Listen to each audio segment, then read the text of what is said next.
was kind of dreading it. And actually, I loved being pregnant. I really did. There's emotional highs, there's emotional lows. It's a roller coaster for sure. And I got a good deal, you know? I just kind of ran when I wanted to and ran how I wanted to. Some days I'd go out with the intention of doing 5 and I'd do 15. Some days I'd go out with the intention of doing 20 and I'd do 3. I did a 5 by 800 meters session the week she was born. She was third at Parkrun the day she was born. You don't always know what's going on behind closed doors. I had a month where I lived by myself, and that was probably the hardest point of pregnancy for me. What I would say is go into it open-minded. Like, if you are thinking about getting pregnant, if you do want to get pregnant, if you are pregnant, go into it open-minded and know you don't have to lose you. Welcome back to 5 Miles Easy. Today we're joined by someone who's inspired thousands in the running and fitness world, Hannah Tyldesley. Hannah is a passionate ultra runner, adventurer, and one of the original fitness influencers. She's probably best known for her account Twice the Health, which she shares with Emily Keir. Over the years, she's taken on countless challenges, pushing her body on the roads and trails across the world. But recently, Hannah has embarked on perhaps her biggest journey yet, and that is motherhood. Hannah has recently given birth to her daughter Margot, who will also be in the studio today. And she's been openly and honestly sharing a lot about her journey, both during pregnancy and after. So today we're going to be hearing from Hannah all about her experience, how she continued running through her pregnancy, and what her plans are now. Rose, I feel like a lot of people will have followed Twice the Health for many years and almost grown up with Hannah and followed her running journey. And then in this last year, then followed her pregnancy journey as well, which has been super interesting because I feel like there's not loads of information out there on running while pregnant. Can you do it? Can you not? What's safe? And actually her being so open about it and showing you that what is possible is really cool to see. Yeah, definitely. I remember way back when I first got Instagram, it must have been one of the first accounts I followed, and I loved following the girls on all their runs, and they did recipes and everything. So it is so cool to kind of have grown up with them both. But yeah, I've loved following Hannah on her journey to motherhood as well. It is so exciting. But as you say, it just seems like, there's still so much that we're all learning about how to stay active in pregnancy. And it really doesn't seem that long ago that it was almost a bit of a faux pas to even run during pregnancy, which obviously we know now is not the case. And hopefully more and more people are understanding how they can continue exercising. But I know Hannah also has had some professional help, so it'll be really good to hear all about her experience and what she's learned throughout it. Yeah, definitely. And also how since her birth, she's recovered from a C-section and what that means for her to get back into running again. How long do you have to wait before you start running after giving birth? Yeah, I'm sure she has so many insights that will be really, really helpful for everyone. So should we get Hannah on the show? Let's do it. Hannah and baby Margot, thank you so much for joining us for 5 Miles Easy. Congratulations on being a new mum. We cannot wait to dive into everything on your pregnancy journey and how it's been since giving birth. But first of all, the first question that we ask all our guests is, what is your why when it comes to running? Great. Well, thank you for having me. I think, and it's become even more sure of this, I guess, running through pregnancy, is that it feels like home. That's what I kept saying to people. They were like, how are you still running? You're so pregnant or whatever. And I was like, it is genuinely the place where I feel like most at ease and most calm. And I think that, becomes more and more kind of true the more kind of adversity, I guess, you go through with it. But it really was the thing that felt the most comfortable right the way through till the day I had it. And it was the place where I could go and kind of switch off. And I wasn't like a mum to be. I wasn't pregnant Hannah. I wasn't, and then even before I was pregnant, I wasn't like Hannah who works in marketing. I wasn't Hannah who's Taylor's girlfriend or whatever. I was just Hannah. And I think it is and always has been the place where I feel kind of most at ease and most at home. I love that. I think saying most at home is such a nice way to put it. And I've said to Rose before, it's like running feels like a friend. Yeah, definitely. You know, it's like something that's always there. No matter what else is going on in your life, you can always just rely on running. Yeah. Definitely. So nice. Yeah. Well, we can't wait to get in. As we know, and you've just said you ran all the way through pregnancy, so we can't wait to delve into how you managed that. And we know everyone's journey is so individual, but it also just feels like there's not enough information out there, and there's a lot of mixed messaging. So we're very excited to hear about your personal journey and what you kind of learned and experienced through it. But before we get into that, can you just tell us a bit about how you first got into running? And we know you've taken on numerous insane ultra challenges. So how did your running journey kind of evolve into that side of things as well? So I always ran, like as a kid. I did quite a lot of track. and cross country. You know, like I was that annoying person at school who actually did really love running. Emily, who's like the other half of Twice the Health, would say the same. We were those like annoying people that just like kind of couldn't get enough, even on like a rainy day. But then I went to university and just like did the usual university thing. Like I was like, nah, drinking's way cooler. I don't need to run. And kind of like took, I guess, maybe a year or two or whatever off running. And then met Ems, and we kind of like slowly started falling back into it, and ran a bit through university, and then kind of got a bit more into strength training, but kind of kept up running. And then when we moved to London, we got offered like a really last minute place, the London Marathon. I think maybe like 12 weeks. And I was like, oh, how hard can it be? Like, it'll be fine. We just said yes. And Emily was like, what do you mean you've said yes? Like, we cannot train for a marathon in 12 weeks. I was like, yeah, we can. And then I got an injury, and so I didn't really train at all. But Emily obviously did, because she's a sensible one. And we did London Marathon. And I would not say that's the moment I fell back in love with running. That's the moment I fell back out of love with running.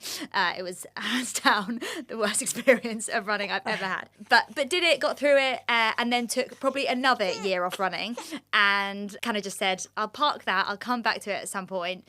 And I'm not sure what moment we decided to put our trainers back on, because we were both very scarred from it.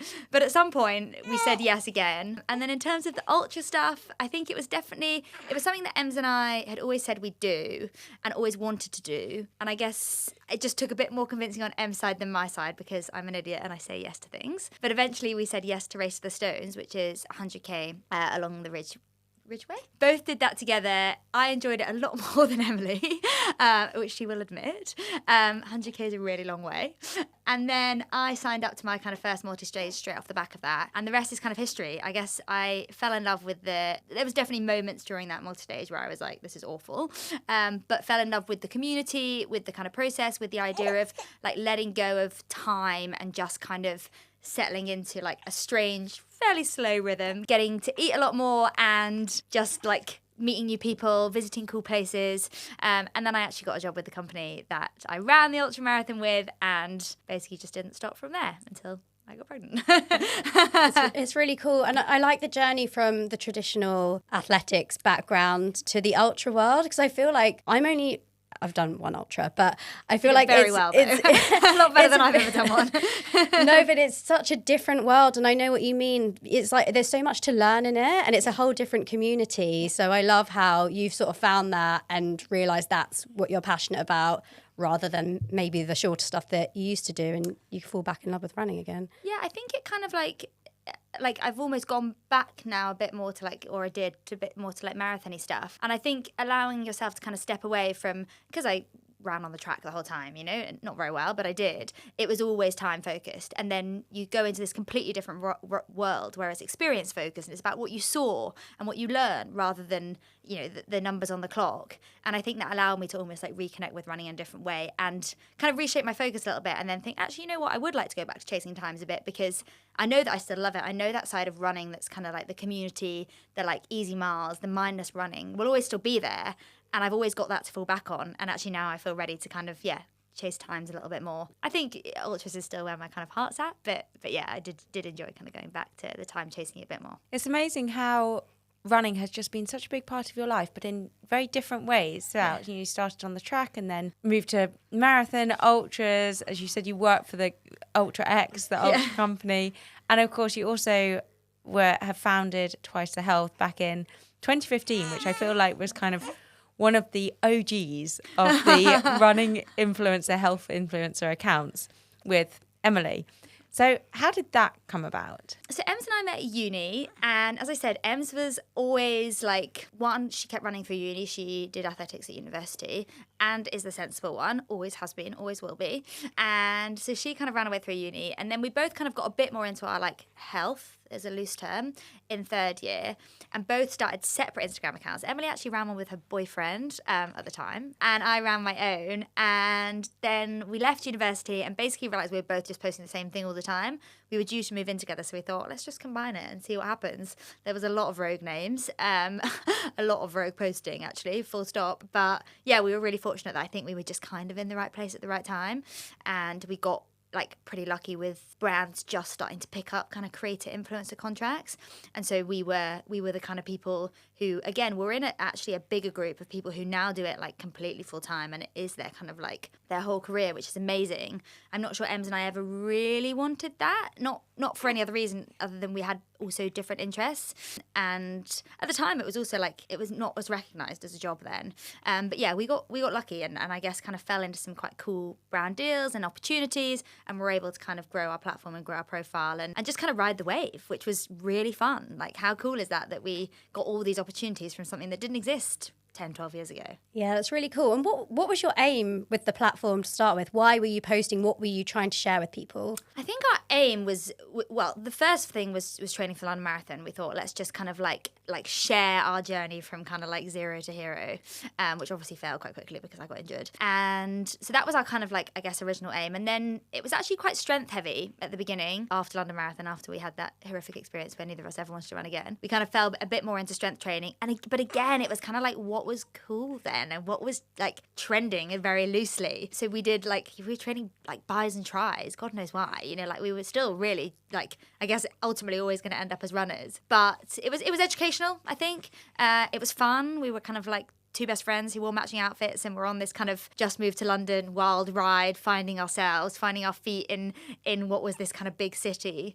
But I think, yeah, ultimately educational and the idea of like what you can do with other people, community, best friends, like that kind of stuff. I don't think we ever thought it would like last as long as it has, in the loveliest way possible. There was never like a career goal with it. There was never like I don't think we ever thought about the bigger picture. I think we just kind of posted and it's still that now. Like maybe why it's not a career, like there's never been a brand to it. It's just Emily and I, and that's changed and evolved over time. But I think it's what's allowed us to keep enjoying it and keep wanting to do it, because there's never been kind of a pressure on having to like perform a certain way or adhere to a certain kind of guidelines. It's always just been Emily and I pottering around.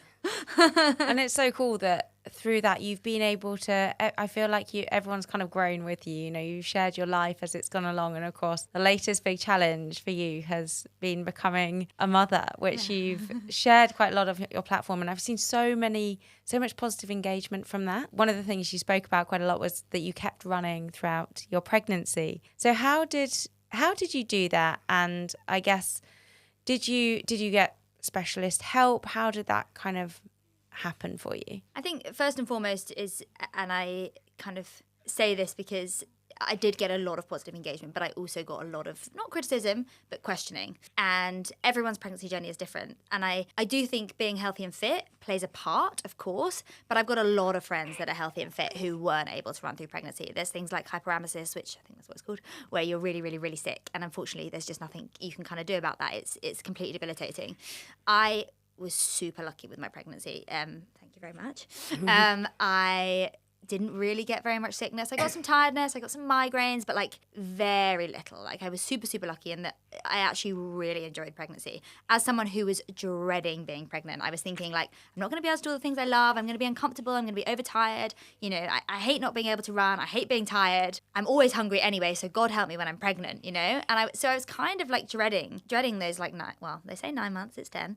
I was kind of dreading it. And actually, I loved being pregnant. I really did. Like there's emotional highs, there's emotional lows. It's a roller coaster for sure. And I got a good deal, you know?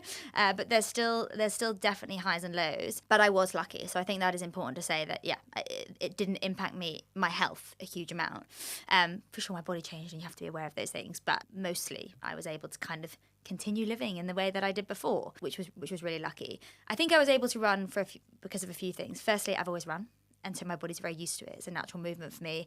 It's not something new. I wasn't kind of taking up kickboxing or something that I've never done before. I was doing something that I've always done, I've always enjoyed. It looked very different when I was pregnant, for sure, for the most part. But ultimately, it was something that my body was very comfortable with doing. The second thing is I got a brilliant strength coach. Her name's Anna.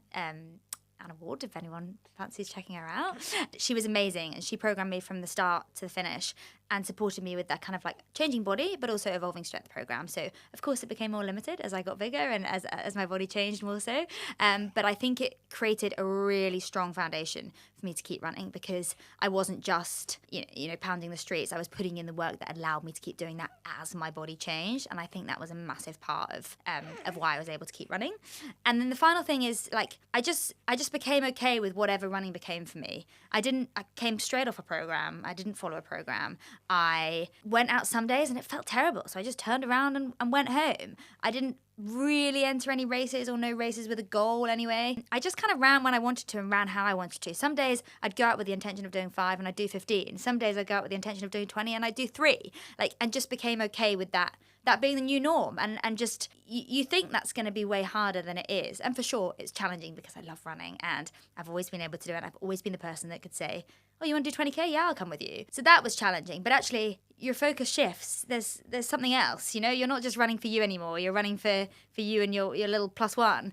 And so the fact that some days I couldn't run was completely okay, because it was better for her than pushing through and potentially causing myself or her some damage. So yeah, I think nothing groundbreaking. I wouldn't say like I took a magic pill and suddenly my body just became able to run all the way up to 39 and 6 days. But I was just, I followed the kind of basic do's, which is be sensible, be smart, and probably keep doing some strength training and don't take up anything new. But yeah, luck played a part in that as well, Yeah. for sure. Did you track anything like heart rate or kind of paces to make sure you didn't, because we've all been there when you want to run hard sometimes, and I don't know, can you still do that? Yeah. In short, yes, you can. Again, I'm no expert, so don't take my word for gospel, but to a certain extent, yes, you can. It is okay to raise your heart rate. There's been a study quite recently about pregnant women raising their heart rate and how it's okay. I kind of followed the 70% rule, in which I basically never went over 70%, because that's what I felt comfortable with, and I am the person that pushes my luck all the time. There's a reason I've had 3 stress fractures. I know when I don't know when to stop ultimately. And so the 70% rule was really good for me, because I never worked at over 70% of my capacity, and anything over kind of RPA 7 out of 10. And I followed that through everything, through strength, through running. I did like a bit of like high roxy type training towards the end of my pregnancy, because I enjoyed it, and I liked switching stations. It felt felt comfortable for me. But again, never worked over the kind of 7 out of 10. Of course, it's easier to say than do. Sometimes you get carried away or whatever, but I tried to come back to that with everything I did. But yeah, you can raise your heart rate. I did a 5 by 800 meters session the week she was born. She was 3rd at Parkrun the day she was born. So I wasn't running super fast, but I was probably running at my 70%. And that's, kind of how I that is managed incredible. it. Can you share that parkrun story? So I elected for a C-section, which I'm sure we'll come into later down the line. But I made that choice for me. Fortunately, it wasn't like medically driven. It was just something that I felt more comfortable with.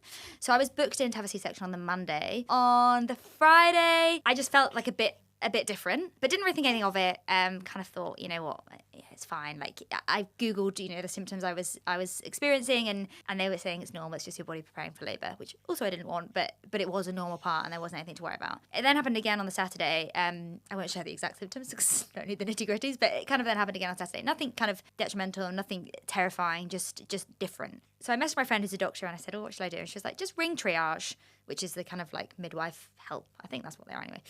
And just tell them and see what they say. So I'd been out I'd done Parkrun in the morning with a friend of mine, Ellie, run to Parkrun, run back. So I'd done kind of an hour's run, gone for a walk with my friend John in Manchester, kind of all day, got home about 4 o'clock. And I said to Taylor, look, Meg thinks I should ring triage. And we were both a bit like, oh, no, we're going to have to drive into the city and go into hospital. Like, it's a bit of a pain, actually. But anyway, let's just do it because, we're so close now. Rang triage. They said, look, just come in. Let's just have a look and check. You're so close now. As you say, we'll be 10, 15 minutes, run some tests and just check everything's all right. So I went in, they ran a load of tests. They said everything's fine. She's moving well, everything looks good, heart rate wise, all of that kind of stuff. You look very healthy. You feel very healthy. There's no red flags. We're just going to check your waters just because you're in here, we may as well, and then we'll send you home. So I texted my mum, I said everything, so I hadn't told her I'd gone to hospital either because I didn't want her to worry. And I said, oh, we've gone to hospital, but I'll be home in half an hour. Do you fancy ordering a pizza? My mum lives opposite. So we're like, do you fancy getting a pizza for dinner? She was like, yeah, let me know when you're on the way home and I'll order. Great.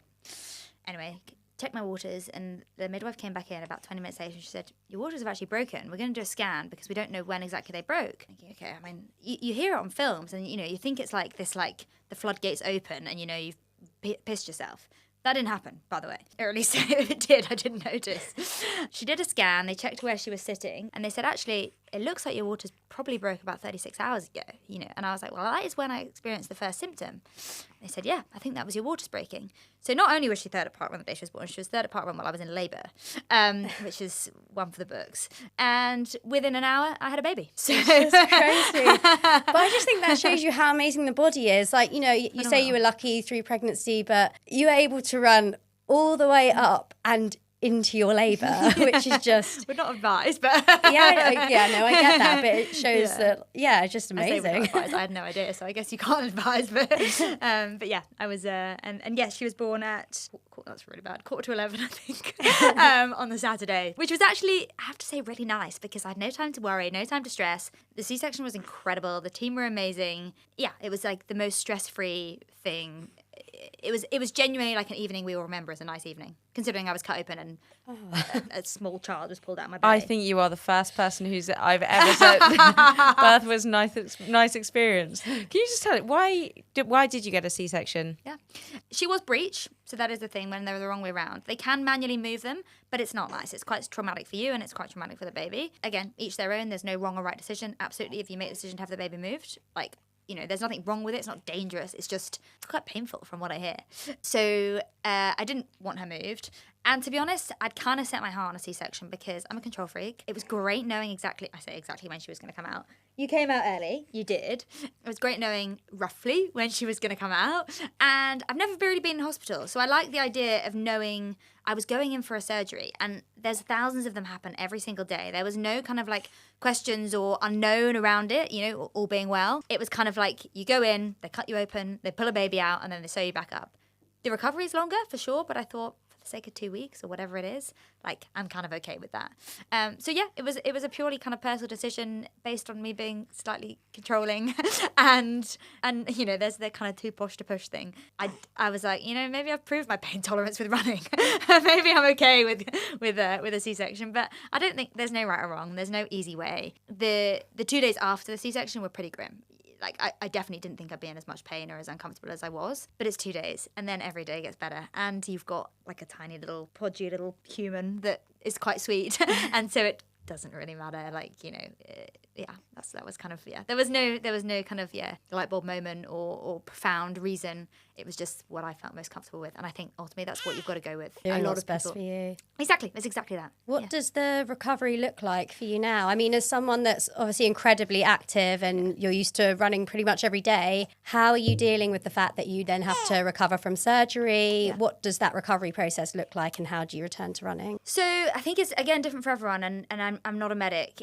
But for me, certainly, I've been seeing a brilliant women's health physio who has been amazing, who was actually recommended to me by Steph Davis, who you guys know, in Sheffield. And I've had 2 sessions with her so far. I've got another one next week. She's been brilliant. And the return to running protocol is kind of 12 weeks.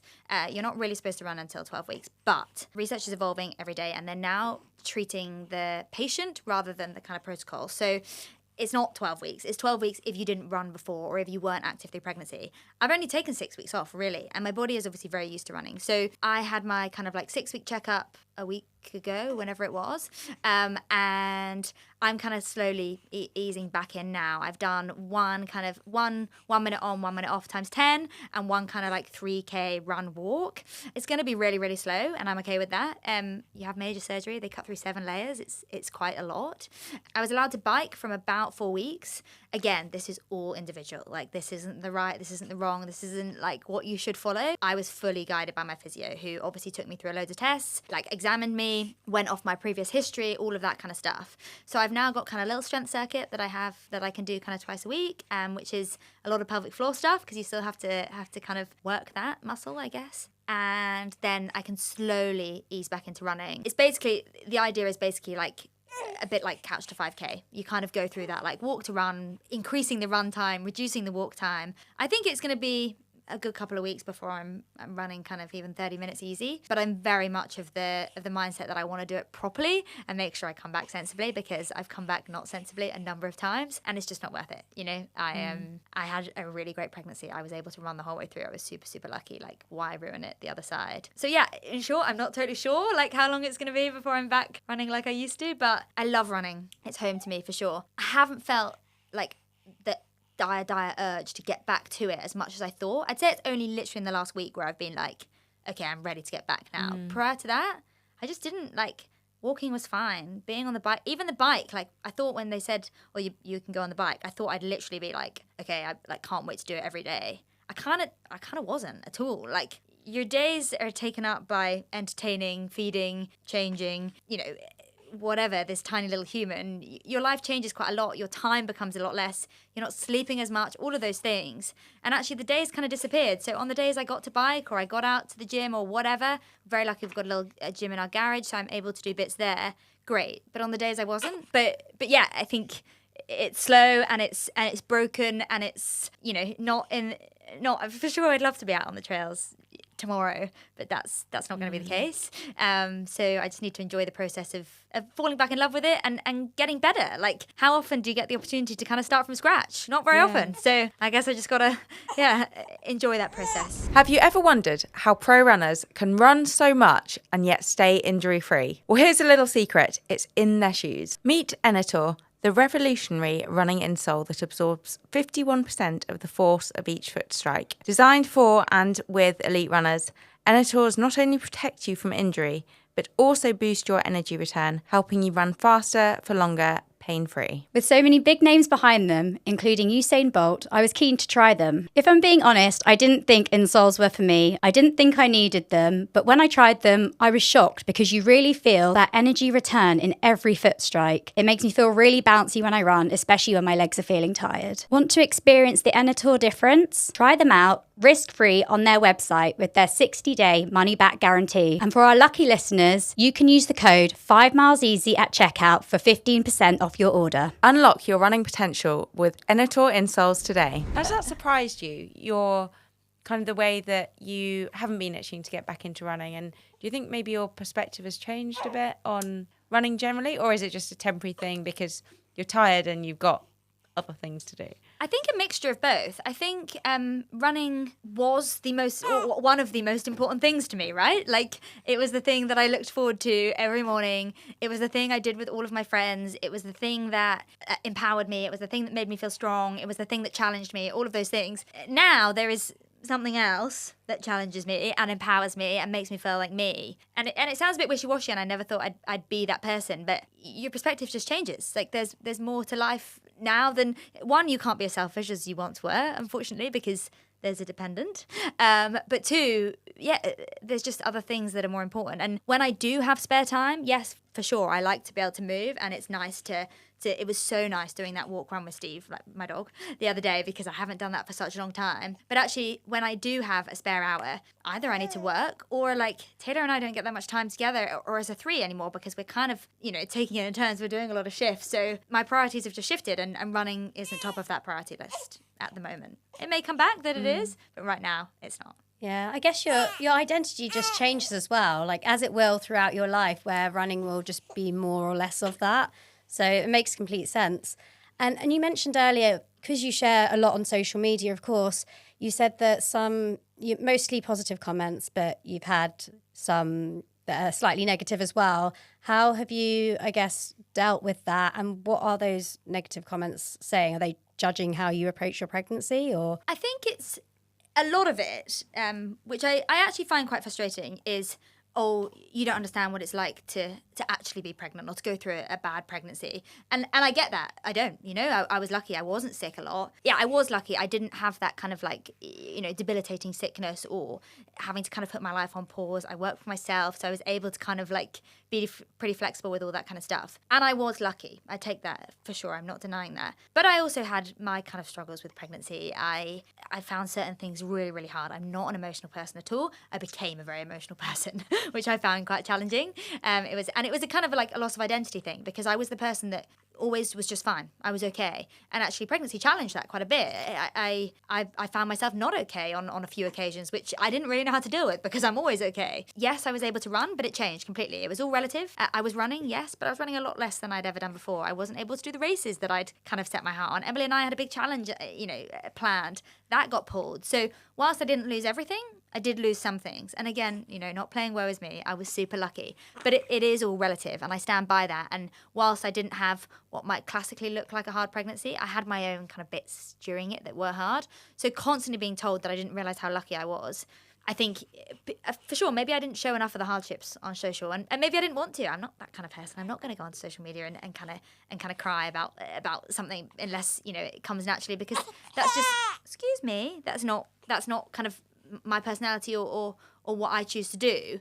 But I think you don't always know what's going on behind closed doors. I had a month where I lived by myself, and that was probably the hardest point of pregnancy for me in terms of my emotions were highest. And my partner was away for a month, and I didn't have contact with him. All of those kind of things, really small things. In the grand scheme of things, again, not big struggles, not big hardships, but I found it hard, and I think that's okay. And I always felt like I had to excuse and preface everything with I'm so lucky and I haven't struggled and all of those things. But actually, sometimes it's okay just to say, actually, I'm finding this really hard. But I never felt like I had the ability or I guess I was allowed to do that because I'd had it so good.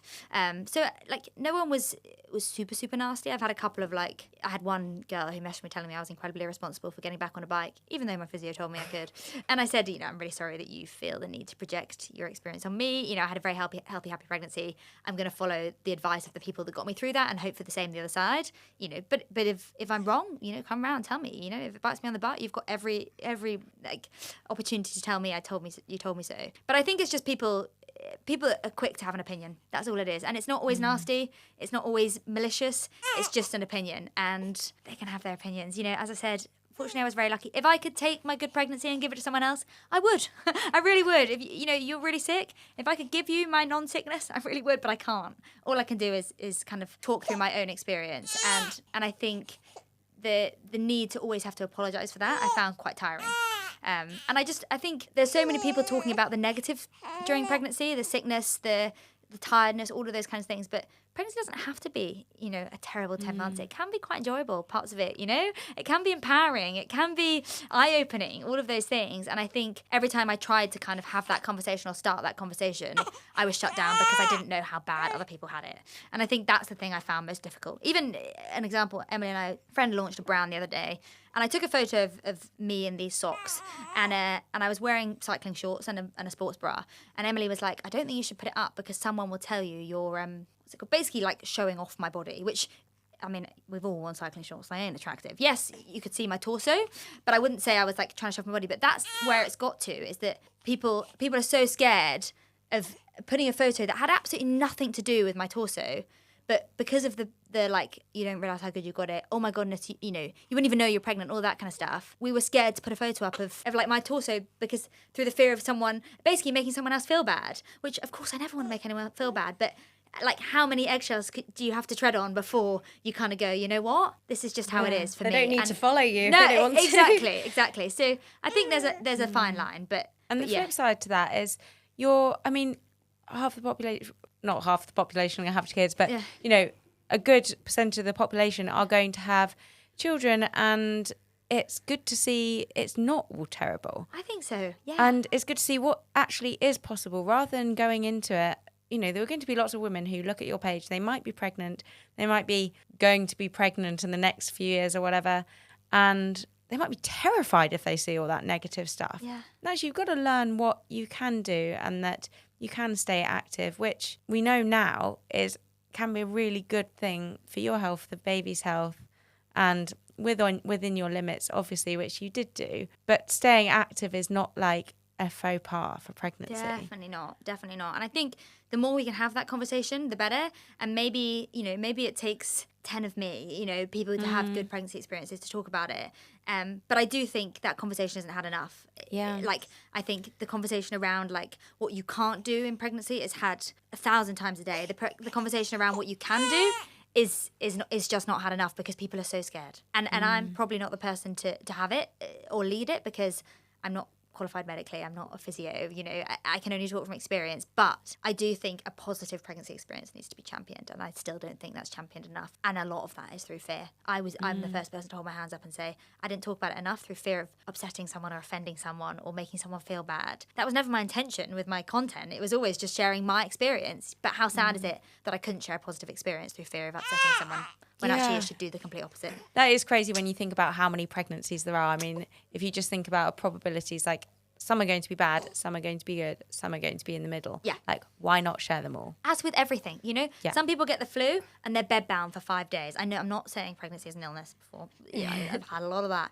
But some people, bodies respond differently to things, and that's okay. And you can, much easier said than done, I'm sure, when you're throwing up 15 times a day, but you can only take from your experience and make it as positive as you possibly can. Yeah. And as I said, if I could take the pregnancy experience that I had and give it to every other person that is pregnant, I would do it in a heartbeat, because it was incredible and it taught me so much about my body and it taught me so much about myself. But unfortunately, you can't do that. You can only talk about your own experience and hope that it empowers other and it's people. all relative. Like you said, you had bad parts of a good pregnancy. 100%. What I would say is go into it open-minded. Like, if you are thinking about getting pregnant, if you do want to get pregnant, if you are pregnant, go into it open-minded and know you don't have to lose you. Like, you're still you. You're you pregnant, yeah? And things change and your body changes, but you're still you, and you should still, if medically allowed to, you should still continue doing the things you love to do, because it really does wonders for your mental health. Like, it definitely physical health for sure. She came out okay, if not a bit grumbly, but it allowed me to enjoy pregnancy and ride the waves, I think, in a more positive way than perhaps I would have done if I'd not been able to do the thing that I love. Did you get any advice throughout that if you could go back to kind of pre-pregnancy, you would give to yourself as a bit of reassurance? Or is there anything that, I don't know, really surprised you? I think probably similar to what I've just said, in the sense that, like, it's all going to be okay. I was so scared of pregnancy. I was so scared of birth. I was so scared of, like, being forced into this kind of, like, the unknown. That and I didn't see many people championing positive pregnancy. I didn't see many people, everyone you speak to, oh my gosh, birth was the worst day of my life. That's all I ever heard. Oh, wait till you get to this, every time I got to a new milestone, wait till you get to 12 weeks, wait till you get to 20 weeks, wait till you get to 24, all of those things. It was constantly like waiting for the kind of like next worst thing to happen.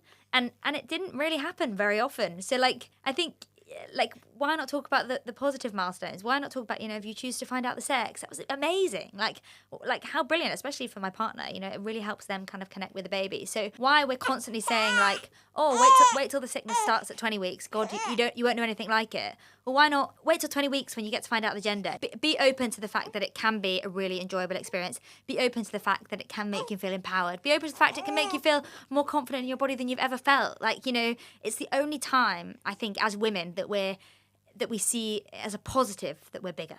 I think that's never, sadly, unfortunately, in society, we're always championing the smaller. But actually, once you get pregnant, I wanted to be bigger. I stayed fairly small in my pregnancy. I had quite a small baby. But actually, I was always like, oh, I wish I had a slightly bigger bump, or I wish I'd show a little bit more. And actually, when do you get excited about that? And I think that's a really cool conversation. But yet again, people are just way too scared to have, because what if you say the wrong thing or do the wrong thing? So yeah, I think just being more open to it being positive. I was so scared of it the whole way through. I was so scared of it. And actually looking back on it, I miss my bump. I miss my bump so much. Of course, I got you and you're better than a bump. But yeah, try and take the positives from it where you can. And again, I get that's easier because I had a positive pregnancy experience. You're just farting. That's very rude. But yeah, be open to it, be excited about it rather than be fearful of it the whole way through. Yeah, I love that. I love the positivity. And I think it's such an important message for anyone who may be planning to have a baby as well, to not be fearful of it and embrace it. You haven't given a very good example of what a sweet baby can do, because you don't really cry. She's very sweet. But you've been grumbling. Oh! Well, they are very sweet most of the time. And now you're back doing a bit of running. What are your next goals? Do you have any? I did that thing where I was like, I'm not going to enter anything because I want to just like get back into running as and when. Obviously, I've not done that. I've got a place at London. I'm not going to race, but I'm hoping for it to be my kind of first first kind of pot around the longer distance. I'm going out to Oceans. Yay. So I'm going to do the half at Oceans, which I did pregnant, which is quite a nice, like, it'll be my first proper race back. So it's quite a nice kind of circle round. I've got a place, I accidentally slipped and entered Comrades, which probably not going to do, but I do have a place at Comrades. And then my kind of big goal that I'll work towards next year, I think, will be sub 3 at Berlin. Ideally, I didn't quite get sub 3 just before I got pregnant. I had a bit of a shocker, but I'm hoping to do it at Berlin next year. So that'll be my kind of the only thing I'll start working towards. And again, it gives me, 7-8 months before I really need to start properly thinking about it. So I love that. Just a few goals on the table, nothing major. She's back. Classic. I was like, I'm not going to enter anything. And then I was like, taking it easy then. What do you think? But yeah, I love that. I love the positivity, and I think it's just great how much you're sharing, and hopefully that landscape does change and there's a bit more of a kind of balanced approach and advice out there. And I think more and more people are kind of keeping running through pregnancy, which is so good to see. But the more we share, the more people think they can and then explore that option. Exactly. And yeah, as you say, it might not be right for them, but it might be. Yeah. And they might be able to do it. So keep doing what you're doing. We have a closing tradition on this podcast that we all ask all our guests. What is your high five me moment? So a moment in or out of running that you would give yourself a massive high five for. I mean, probably a few moments, but I would say being a new mum, like, people do say it's hard and you, like, kind of roll your eyes and you're like, yeah, sure, it is hard. And it definitely wasn't as, like, terrifying as we thought it was going to be. It wasn't, like, you don't have, like, definitely didn't have, like, a hell 2 weeks. But there is lots of obstacles and there's lots of new challenges and things present themselves all the time.